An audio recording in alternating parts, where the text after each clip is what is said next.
What's up everyone, Darcblade here with a patch information video for Anthem. This is regarding patch 1.06 for the PlayStation 4, or otherwise known as 1.0.4 for all other systems.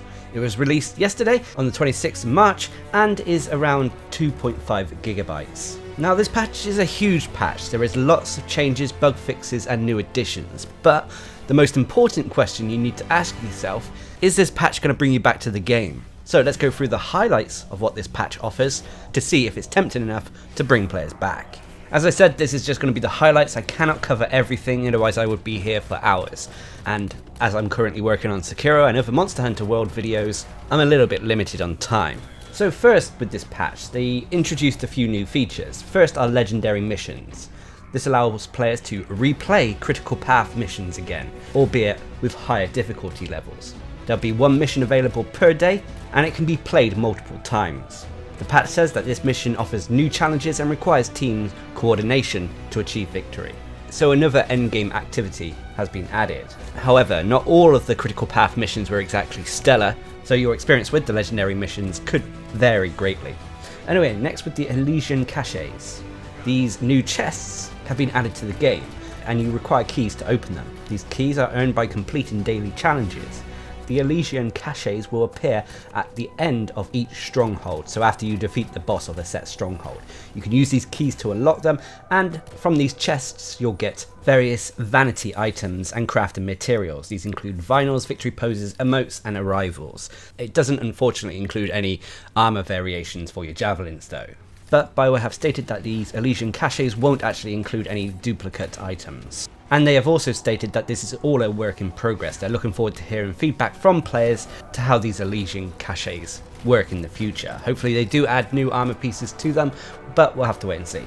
Anyway, next with loot changes. Chests around the world now have a chance of dropping additional items and crafting materials in strongholds, free play and missions. Also, Apex creatures now have a chance of dropping additional loot. Apex creatures are the big monsters like titans and such, so getting more loot from them is definitely worth it, as before it was very lackluster and not really worth taking them on. And lastly, on Grandmaster difficulty or higher, the stronghold bosses will drop more loot with a chance of additional masterwork and even legendary items.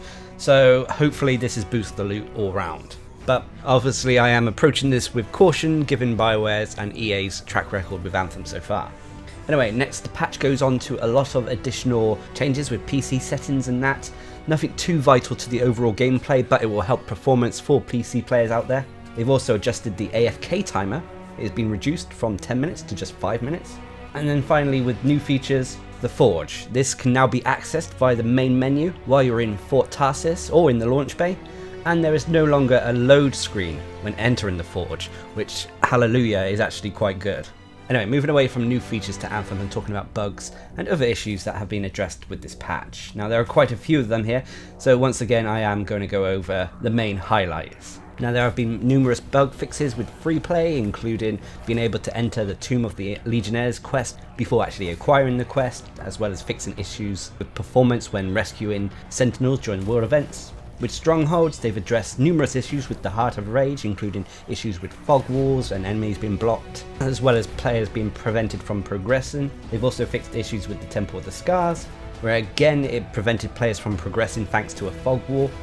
And also with the Tyrant Mine, they adjusted it so that the door leading underground opens when the first player arrives, instead of having to wait for everyone to arrive. And also with the Tyrant Mine, they also addressed an issue that allowed players to perform an exploit and get double loot from the Swarm Tyrant, the boss at the end. There's been numerous changes to the various story missions in the game. Most of these are performance issues, with objectives being locked out or players performing exploits.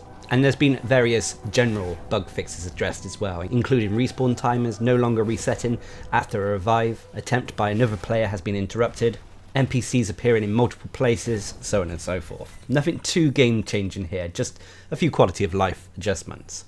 However, with the gear and abilities, there have been numerous fixes to them, as well as visual effects to gear and abilities. Also, javelin components have had bugs and fixes applied to them. This includes applying the correct bonuses for various components, including the Mark of the Ruin and the Amulet of Winter. They've also adjusted some text for the javelin components, including the text for the Interceptor's double-edged inscription, for example, and so on. The same goes for weapons as well. A lot of UI and text errors have been applied to the various weapons in the game, Also with bugs, javelins have had numerous bugs fixed with them, including damage scaling, ultimate charge times, weak point triggers, and other various exploits as well. Similar fixes have also been applied to the various creatures in the world, the highlight being that the monitor boss fight at the end of the Heart of Rage, its health has been significantly reduced. Inscriptions have also had various bug fixes applied to them. Most of them are text related or applying the correct buffs to whatever the inscription gives the player. And there have been also miscellaneous other bug fixes, including game crashes, matchmaking, and numerous quality of life adjustments. So those are the bug fixes. As I said, there was a lot of them, and if you do want to see them in detail, then I'll leave a link down in the description below to where the patch notes are located if you want to go into more depth about what has actually changed. But anyway, moving on to what they classed as the features section. Firstly, they've doubled the rate at which masterwork gear with multiple charges can regain charges. So for example, the Ranger's Venom Darts or the Storm's Ice Storm, basically the charges for these will recharge a lot quicker than they have been.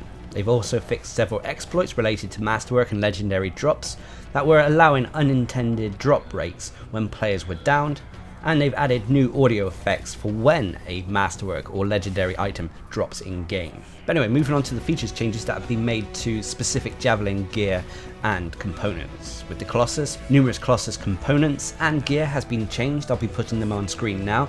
These generally include buffs to pretty much all of the components and gear available to the Colossus, increasing damage, the effects of buffs, and also removing or reducing numerous cooldowns. With the Interceptor, again I'm putting them on screen now, the Interceptor again has had numerous changes to their components and their gear. For the most part this is increasing and buffing a lot of their damage and the effects of buffs, removing or reducing cooldowns. It also gets numerous buffs to the amount of shields and armor it can recover. Now onto the Ranger, there have been a lot of changes with the components and gear with the Ranger. Again, most of them are buffs, increasing the actual damage, effectiveness of all the components and abilities. So if you're a Ranger main, you may want to pause the video as I'll be putting the information up on screen now. And then finally with the Storm, again a lot of components and gear have been buffed. It seems to be buffs all across the board. The damage has been increased for most of their abilities, as well as the recharge timers, the effect of buffs, and so on. Now with this patch they've also added a few new Universal Masterwork components. These can be acquired from Grandmaster 1 and upwards. These include Bloodlust, an inscription component that increases melee damage, increasing the damage by 75% for 10 seconds when killing an enemy by using melee, so it's good for potentially melee based classes and builds. Next is Acid Slug. This adds a specialized storage for enhanced shotgun ammunition and increases its damage. Hitting 7 shotgun shots in a single burst now applies an acid effect to the target. It's going to be interesting to see if this will actually set up acid combos, but when they say hitting 7 shotgun shots, I assume they mean 7 pellets from a shotgun blast. Although if I'm wrong, just leave a comment down below. Next is the Giant Slayer component. This adds specialized storage for enhanced marksmanship rifle ammunition and increases its damage, increasing weak point damage by 50% after consecutive hits from a marksman rifle. It requires 5 hits to actually increase this buff. Next is Focus Freeze. This adds a specialized storage for enhanced light machine gun ammunition and increasing its damage. On consecutive light machine gun hits, so 10 shots, it will freeze the target. Again, it'll be interesting to see if this sets up combos. And finally is Feedback Loop. This adds a specialized storage for enhanced assault rifle ammunition and increased damage, increasing damage resistance by 50% for 10 seconds when firing the last shot in an assault rifle's magazine. So a survivability component there. And then finally with the features, there have been changes to javelins in general. These don't fall under any specific area like components or gear and such. So first, with the Interceptor, the melee can now be executed multiple times by just holding down the melee input, so you don't have to keep tapping it. The Interceptor can now detonate combos even if they have an aura currently active. This allows the Interceptor to detonate the combo to do extra combo damage without having to wait for the aura to expire. In addition, detonating a combo will refresh the duration of the current combo aura effect, regardless of what the primer is. So for example, if your Interceptor has an ice aura, if you set off a combo that was created by an acid ability, it would just refresh the duration of your ice aura and not replace it with an acid one. They've also increased the maximum stamina thruster meter of all javelins by 20%, so we should be able to fly for longer. They've reduced the base overheating duration of all javelins by 20% too. Next, the fire status effect. on players no longer instantly overheats a javelin, but instead starts to quickly build up the overheating meter. They've added also new audio for thrusters failing to ignite when frozen. They've also improved audio notification for when your javelin's ultimate ability is ready. And they've also added the ability to enter the hover mode whilst you're underwater. So as you can see, lots of changes with this patch. However, is it going to be enough to bring players back? Yes and no, I would say.